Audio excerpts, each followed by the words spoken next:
Hello friend, જય સ્વામિનારાયણ, જય શ્રી કૃષ્ણ। આજે આપણે બનાવીશું ફરાળી લાડુ। તેના માટે આપણે જોશે 1 બાઉલ રાજગરાનો લોટ, 2 થી 3 ચમચી સાંબો દળેલો, 4 થી 5 ચમચી ઘી જોશે। તેમાં એડ કરવા માટે અંદર ડ્રાયફ્રૂટ જોશે, ઉપર છાંટવા માટે ખસખસ જોશે, ખડી સાકરનો ભૂકો ને ગોળ બે સેમ ભાગે, જેવું આપણે મીઠાશ જોઈતી એ પ્રમાણે, અને મોણ માટે તેલ જોશે। 1 બાઉલ જે રાજગરાનો લોટ લીધો છે તેને આપણે બાઉલમાં લેવાનો છે। એમાં આપણે 4 થી 5 ચમચી સાંબો દળેલો છે એ આપણે એડ કરવાનો છે।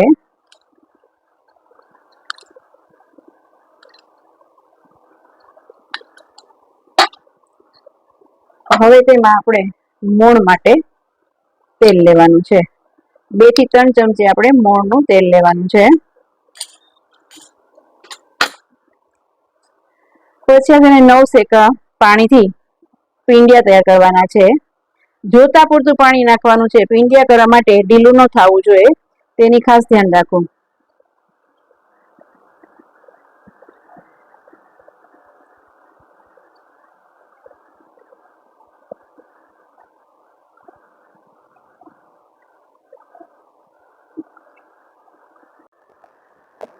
જો ફ્રેન્ડ, આ તૈયાર થઈ ગયેલું છે આપણું। હવે તેને આપણે પીંડિયા વાળી લેવાના છે, 2 હાથે જરા પ્રેસ કરી ને પીંડિયા તૈયાર કરવાના છે।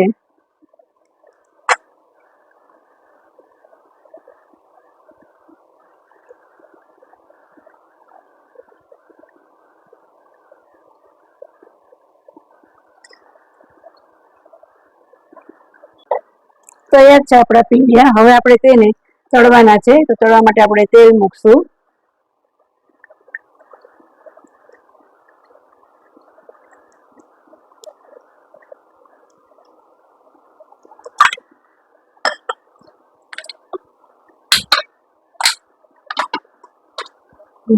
તેમાં આપણે પીંડિયા તળવા નાખવાના છે। પીંડિયા થોડા ધીમે ગેસે તળવાના છે, એટલે નાખ્યા પછી થોડોક ધીમો ગેસ કરી નાખવાનો।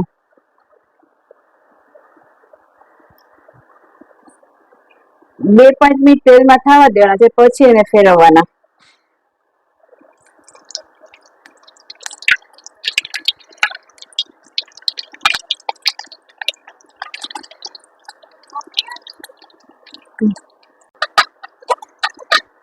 જો ફ્રેન્ડ, હવે આ બ્રાઉન થઈ ગયા છે, તો તેને આપણે પ્લેટમાં કાઢી લઈશું।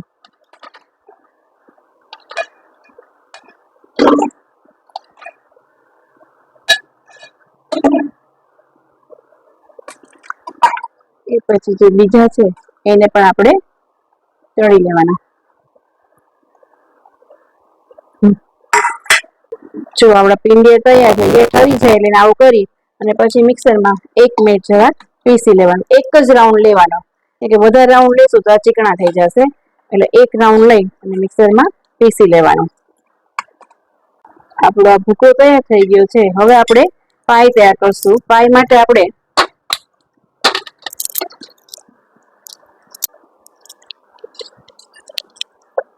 પાઈ કરવા માટે પહેલા આપણે એમાં ઘી મૂકશું।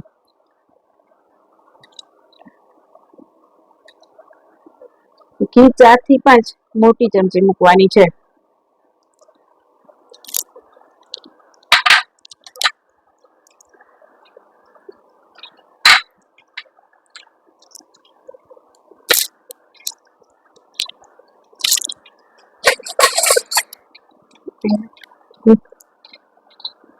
બાજુમાં આપણે જે સાકરનો ભૂકો કર્યો છે એ સાકરના ભૂકાને આમાં એડ કરવાનું છે।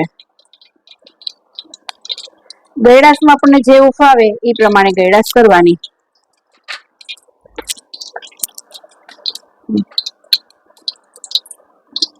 તેને આ રીતે મિક્સ કરી લેવાનું છે।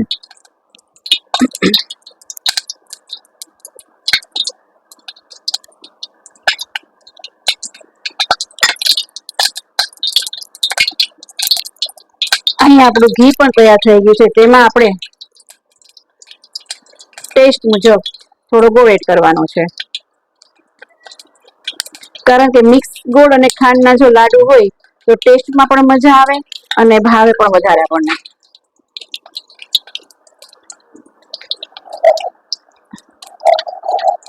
ઘીમાં ઉપર ગોળ આવવા લાગે તેટલી આપણે પાઈ કરવાની છે.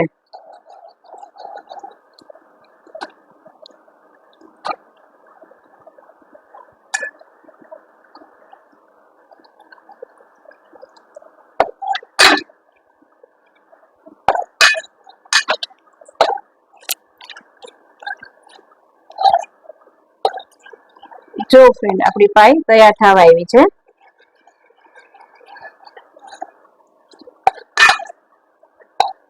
ઉપર ગોળ તરવા લાગે એટલે આપણે ગેસને બંધ કરી દેવાનો અને ત્યારબાદ જે આપણે મિશ્રણ તૈયાર કર્યું છે એમાં આપણે આને એડ કરી દેવાનું છે. પછી આપણે જે ડ્રાયફ્રૂટ તૈયાર કર્યું છે એ પણ અંદર આપણે એડ કરી દેવાનું છે અને તેને ચમચા વડે મિક્સ કરી લેવાનું છે. જે આપણે ઘઉંના પિંડિયા લાડુ બનાવીએ એવા જ થોડા લાડુ થાય, પણ આ ફરાળી છે, રીત સેમ છે.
હેલો ફ્રેન્ડ, તૈયાર છે આપણા લાડુ. હવે આપણે એને સર્વ કરશું. આપણે